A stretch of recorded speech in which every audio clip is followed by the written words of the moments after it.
Well, I don't have any intro of me talking, so we might as well just get right on into the video. Might as well. This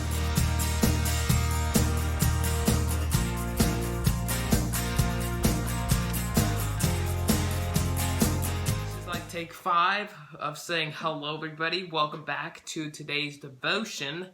Now you know that. So today I'm going to actually be talking about something a little bit more difficult to understand, but I'm going to make it easier for people to understand.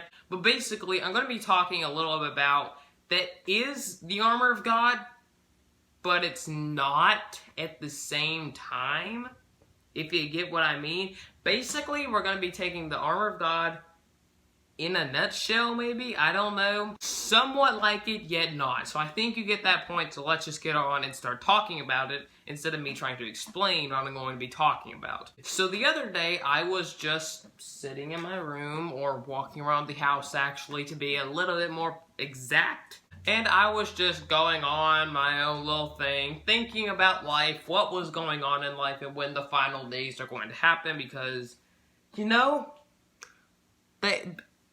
it could happen anytime soon. It really could. In the next 3 seconds of you watching this video, it could happen. 3, 2, 1. It didn't happen. And I started thinking about God fighting Satan in the last battle, and I had been thinking to myself about, and I was thinking about that being put into life, basically.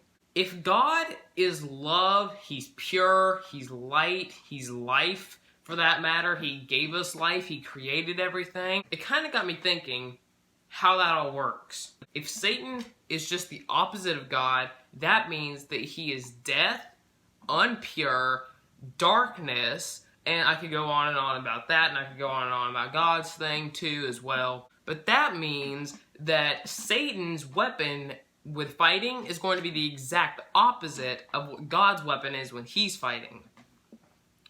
And if Satan is nothing but unpureness, he gives death, he's pure darkness, then that means that his weapon is death. And with all the things of God, he's pure, light, life. That means he's going to fight with life and give us life. So with Satan fighting his death, that means that his weapon consists of multiple things. His weapons consist of death itself, for that matter. It consists of lies. It consists of, like I said, darkness. He fights with sin. He fights with anger, fear. All those kinds of things are one weapon that he uses. And it goes the same, but just the opposite for God. That means for God's weapon, that is the truth, life itself, not sinning, and being happy and joyful with all those kinds of things are basically God's weapons. To put that in a nutshell, we basically just have to fight lies, anger, fear with the joyfulness, happiness, telling the truth, and all those kinds of things. We have to fight with God's weapons that He's given us to enable to fight Satan with his weapons. I hope this video made at least a little bit of sense because it was a bit off course. But anyway, I'm gonna go ahead and sign out. Happy's right here snoozing. I just wanted to inform y'all that the wild happy, I should have said that. I am so sorry. If you do not get what that is, I would recommend going and watching last week's video. I'll see you next week. God bless and goodbye.